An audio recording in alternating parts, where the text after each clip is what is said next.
Micro, Aziz. Aziz, les autres micros, tiens les autres micros.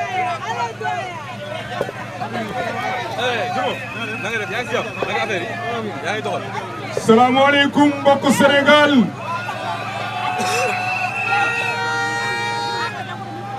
Salam alaikum, beaucoup Fouta.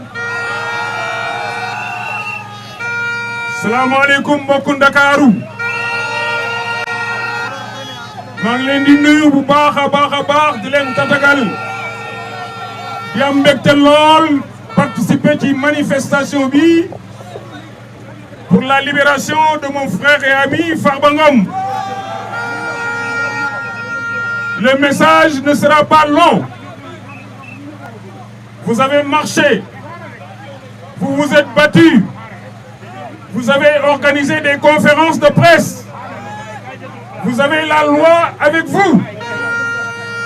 Malheureusement, la raison est politicienne.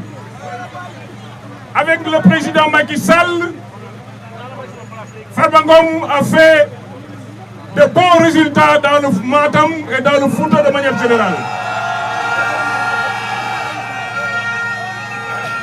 Sans le président Macky Sall, il a battu Diomaye Faye dans son terroir.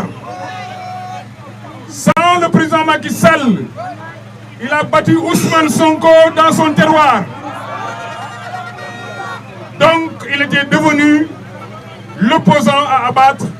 C'est pourquoi on lui a créé cette espèce de traque, cette espèce de ce que j'appelle une reddition des comptes pour l'envoyer en prison. Farba est malade, vous l'avez dit, vous l'avez répété. Mais Farba n'a pas été emprisonné parce qu'il est malade. Farba a été emprisonné parce que c'est un opposant politique qui gêne le pouvoir. Pour le libérer, il faut agir en opposant politique. C'est vrai, votre appel du cœur pour une démarche humanitaire, baax na mooy wax ne Farba dafa feebar dañ ko war a libérer. Mais quelqu'un qui a été arrêté, qui n'a jamais été entendu, quelqu'un qui a été arrêté, qui n'a fait jamais l'objet d'une inquisition, Yaa Haïti, malade ou en bonne santé, il doit être libéré. Le combat que vous devez mener, c'est le combat de la libération de Farba Ngom. Ceux qui l'ont maintenu en pouvoir, ceux qui l'ont maintenu au pouvoir, s'il vous plaît, il ne s'agit pas de crier « Libérez Farba ». Il ne s'agit pas de libérer, crier Farba. Il ne s'agit pas de crier « Libérez Farba ». Il faut agir pour libérer Farba. Vous en avez les moyens politiques. Et ceux qui sont aujourd'hui le pouvoir et qui l'ont mis en prison, vous ont montré comment on fait pour libérer un leader politique. Battez-vous. Il est le temps de vous battre pour que Farba soit libre. C'est ça la réalité. C'est ce discours qu'on doit vous tenir. Un discours de vérité, mais un discours d'engagement, un discours de combat politique. Gatsa, gatsa.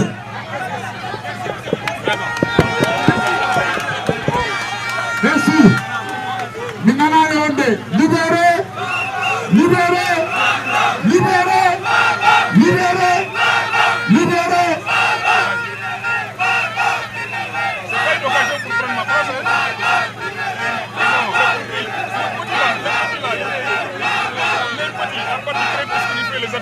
Honorable Djibo Souare, vous avez la parole.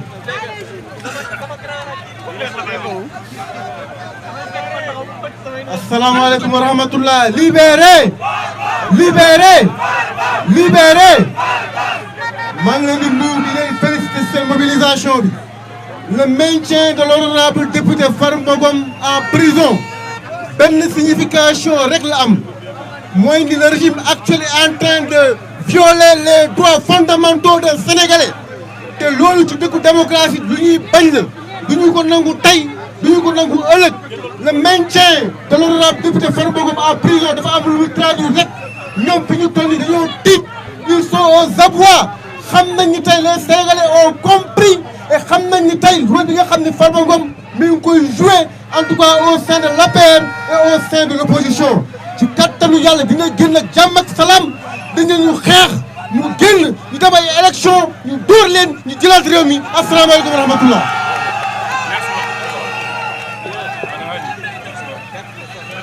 Pape Malick Ndour. jërëjëf jërëjëf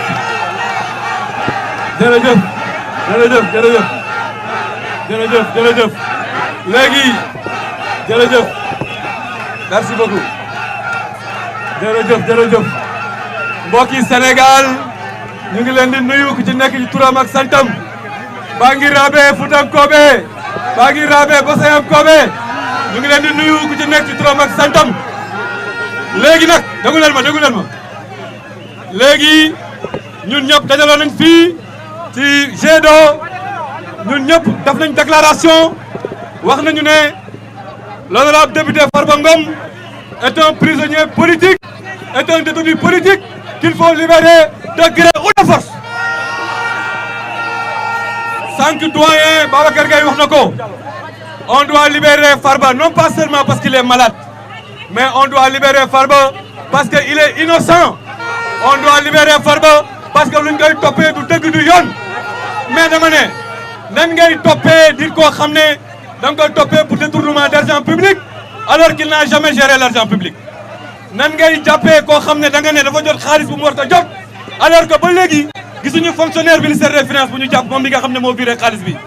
donc loolu jaay doole la wane doole la te du dëgg du yoon léegi nag ñun fii ci G2 on fait un appel à toutes les forces politiques du Sénégal on fait un appel à toutes les forces sociales du Sénégal ñun ñëpp ñu àndandoo arrêté li nga xam ne moom moo fi nekk ci réew mi te baaxul ñu fi nekk te tële ñu fi nekk te xamuñu ñu fi nekk te bëggul liggéey jot leen ñu arrêté leen wan leen ne leen xamoo leen mënoo leen te doo leen dem réew mi tey emprisonné nañu Farba Ngom on a emprisonné Farba Ngom mais aussi on est en train d'emprisonner l'activité économique des jeunes des ambulants ñu nekk ci marchand ambulant yi ñu ngi leen di yàqal seen liggéey waa marché HLM ñu ngi leen di yàqal waa Colobane ñu ngi leen di yàqal ñu ngi yàqal Sénégal yëpp réew moo xam ne juuti rek mooy yaakaar ne mooy liggéey la doon liggéey léegi nag on fait un appel déglu leen ma on fait un appel à l'ensemble des forces sociales et politiques pour que ensemble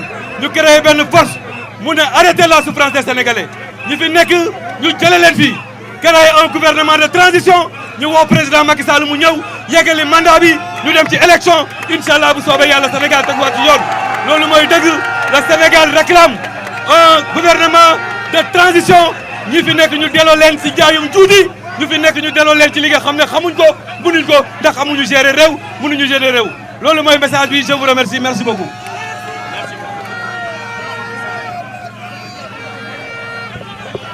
Kelle Ndiaye Ketene